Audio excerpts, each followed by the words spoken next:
अरे अरे, अब बस भी करो, कितना मारोगे उसे? बेचारा अधमरा तो हो ही गया है। चलो हटो पीछे, जान से ही मार दोगे क्या? अरे दद्दू, तुम पीछे ही रहो, तुमको नहीं पता ये साला हमारे ही सामने हमारी सरकार को गाली दे रहा था।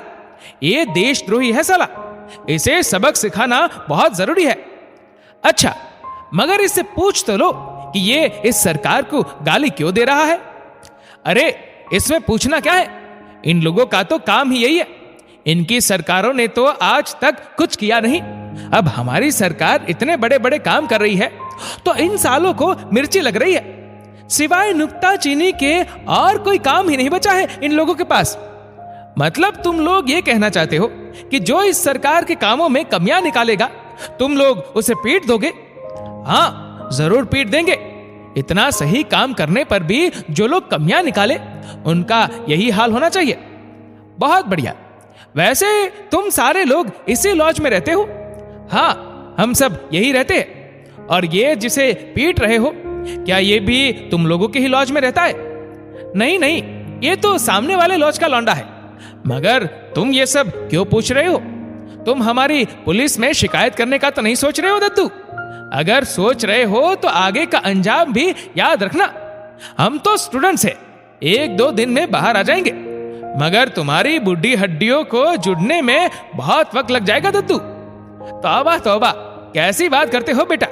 मुझ बुढ़ापे शरीर में इतना दम कहा कि तुम लोगों का सामना कर सकूं? मैं तो बस जिज्ञासावश तुम लोगों से पूछ रहा था।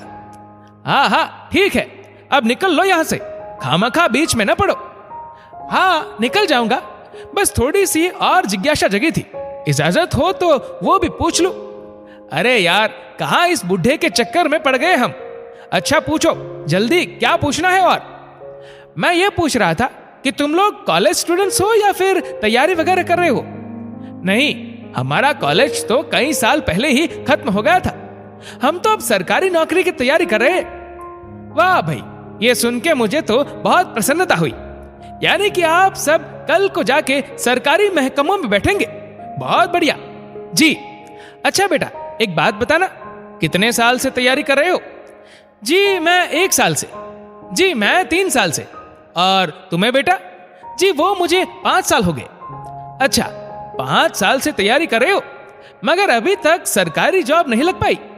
लगता है कुछ कमजोर हो पढ़ाई में। क्या बात करते हो दद्दू, पूरी यूनिवर्सिटी में 3रा नंबर था मेरा। वो तो कुछ सालों से भर्तियां ही कम हो रही है, ऊपर से जो परीक्षाएं हो रही है उनके रिजल्ट्स अटके पड़े हैं। बस इसी चक्कर में सिलेक्शन नहीं हो पाया, वरना अब तक तो अफसर बन गया होता मैं। अरे ये कैसी बात कर रहे हो तुम? खुद की अक्षमता को छुपाने के लिए इतनी अच्छी सरकार को दोष दे रहे हो? अरे दद्दू, लगता है आपको सुनाई नहीं दिया। मैं पूरी यूनिवर्सिटी में 3रे नंबर पर था। अगर क्षमता नहीं होती तो वहां कैसे पहुंचता? अच्छा, यानी कि तुम कहना चाहते हो कि तुम्हारी बेरोजगारी का कारण तुम नहीं बल्कि ये सरकार है। और नहीं तो क्या? तो फिर जब इस लड़के ने इस सरकार में कमी निकाली और सरकार को गाली दी तो तुमने उसे पीटा क्यों? हाँ, मगर इस सरकार ने और दूसरे बहुत से काम किए हैं, उनको कैसे भुला सकते हैं आप? अरे भाई, किसने कहा कि उनके अच्छे कामों को भुला रहा है कोई? कुछ अच्छा ही किया होगा तभी तो सरकार दोबारा पूर्ण बहुमत में आई है। मगर एक बात को हमें समझना होगा कि वो सरकार है और ये उनका काम है कि हमें बेहतर सुविधाएं दे। हम इतना टैक्स इसीलिए तो देते हैं ताकि इसी टैक्स से नेताओं और अफसरों को अच्छी सैलरी और आकर्षक भत्ते मिलते रहे और वो हमारी सुविधाओं का ध्यान रखे। और जब उस लेवल की सुविधाएं हमें नहीं मिलेगी तो ये हमारा दायित्व है कि हम उन्हें याद दिलाए। हम कमियां नहीं निकालेंगे तो भला और कौन निकालेगा? रही बात उनके अच्छे कामों का प्रचार करने की, तो इसके लिए तो वो खुद ही पर्याप्त है। इसलिए ध्यान रखें कि जो भी इंसान सरकार के खिलाफ आवाज उठाए वो देशद्रोही नहीं होता। देश और सरकार 2 अलग इकाइयां हैं। बात तो तुमने बिल्कुल ठीक कही दद्दू। देश के लोग देश के नेताओं की जगह सिर्फ देश से ही प्यार करें तो ज्यादा बेहतर होगा, है ना दद्दू? हाँ, अब घुसी बात तुम्हारी खोपड़िया में। दोस्तों, इस वीडियो को लेकर आपकी क्या राय है नीचे कमेंट करके जरूर बताएगा। और अगर आपको वीडियो अच्छा लगा हो तो इस वीडियो को लाइक करेगा, शेयर करेगा ज्यादा से ज्यादा लोगों तक। और ऐसे ही और भी इंस्पिरेशनल वीडियोस के लिए हमारा फेसबुक पेज आज ही फॉलो करें। धन्यवाद।